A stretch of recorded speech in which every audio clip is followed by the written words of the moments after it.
کی باتیں آؤ کہ کرے ان لب رخسار کی باتیں سرکار کی الحمدللہ رب العالمین والصلاة والسلام علی سید الانبیاء والمرسلین اما بعد فاعوذ باللہ من الشیطان اللعین الرجیم بسم اللہ السمیع العلیم بسم اللہ الرحمن الرحیم اللہم صلی علی سیدنا رسول اللہ وعلی آلہ وصحبہ وبارک وسلم۔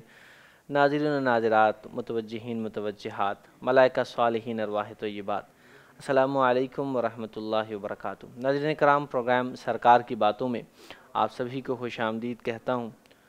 اب تک ہم اس پروگرام میں مختلف ایپیسوڈز میں جان چکے ہیں کہ توحید کا کیا معنی ہوتا ہے اور شرک کا کیا معنی ہوتا ہے، توحید کسے کہتے ہیں اور شرک کسے کہتے ہیں۔ آج ہم اس بات کو جانیں گے کہ توحید اور شرک کی اقسام کیا ہیں اور اس حوالے سے مکمل گفتگو کریں گے انشاءاللہ۔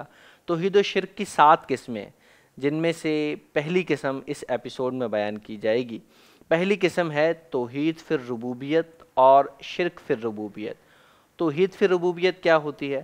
توحید فی الربوبیت یہ ہے کہ اللہ تعالیٰ اکیلا ہی ساری کائنات کا خالق ہے اور وہ وحدہ لا شریک سب کو پالتا ہے۔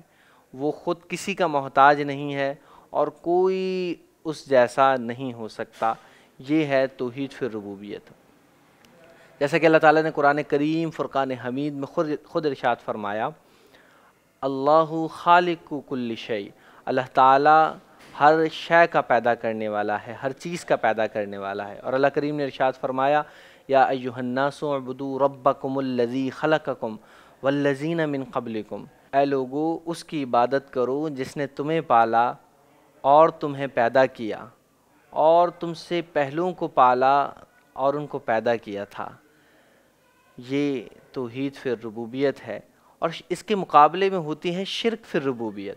شرک فی الربوبیت یہ ہے کہ اللہ تعالیٰ کے ساتھ کسی اور کو تصرف کرنے والا جاننا، مثلاً تدبر کائنات میں یا عدم سے وجود میں یا موت اور زندگی دینے میں کسی کو اس طرح مالک ماننا شرک ہے۔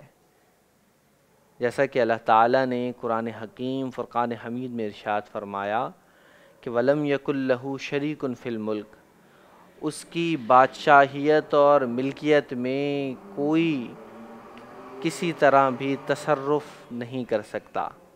ناظرین کرام، اس اعتبار سے توحید و شرک کی 2 قسمیں بن گئی۔ پہلی توحید فی الذات اور شرک فی الذات، یعنی اللہ تعالیٰ کو یکتا ماننا توحید ہے اور اس کے ساتھ کسی اور کو شریک ماننا، اس کی ذات جیسی اور کوئی ذات ماننا، یہ شرک ہے۔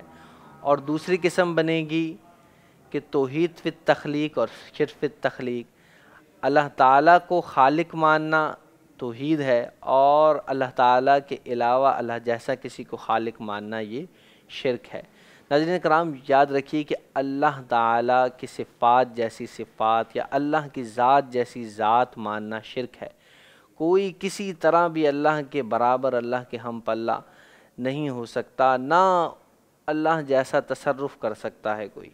جیسا کہ عیسائی حضرت عیسیٰ علیہ السلام کو کچھ چیزوں میں تصرف مانتے ہیں، اللہ کی ذات جیسی ذات مانتے ہیں، اور اسی طرح یہودی فرشتوں کو اللہ کی ذات جیسی ذات مانتے ہیں یا اس ذات کا حصہ مانتے ہیں۔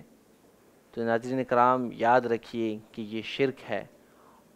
الحمدللہ ہم مسلمان کسی اللہ کے ولی کو، نبی کو اللہ کی ذات جیسی ذات یا اس کی صفات جیسی صفات نہیں مانتے، بلکہ ہم یہ مانتے ہیں کہ کوئی غیر خدا خالق و مالک اور مختار ذاتی نہیں۔ اللہ کریم کی اجازت اور رحمت سے تصرف اللہ کے نیک بندے کرتے ہیں، جیسا کہ قرآن کریم فرقان حمید میں موجود ہے۔ حضرت عیسیٰ علیہ السلام اللہ کی اجازت اور اس کے حکم سے مردے زندہ کرتے، بیماروں کو شفا دیتے، لیکن بِإِذْنِ الہی، بغیر اللہ کی اجازت کے جو کوئی شخص اس کا دعویٰ کرے وہ شرک ہے، جیسا کہ فرعون کی قرآن مجید میں قصے موجود ہیں۔ ہم مسلمان حضور کو جو نور من نور اللہ کہتے ہیں وہ اللہ تعالیٰ کے نور کی تجلی مراد ہے، اللہ تعالیٰ کے نور کا ٹکڑا مراد نہیں ہے، بلکہ یہ یوں سمجھیے کہ ایک چراغ جل رہا ہو اور سامنے آئینہ ہو، تو جیسے آئینے میں چراغ کا عکس نظر آتا ہے، اسی طرح حضور علیہ الصلاۃ والسلام اللہ تعالیٰ کے نور اور اس کی تجلیوں کے مظہر ہیں، اس کے عکس ہیں۔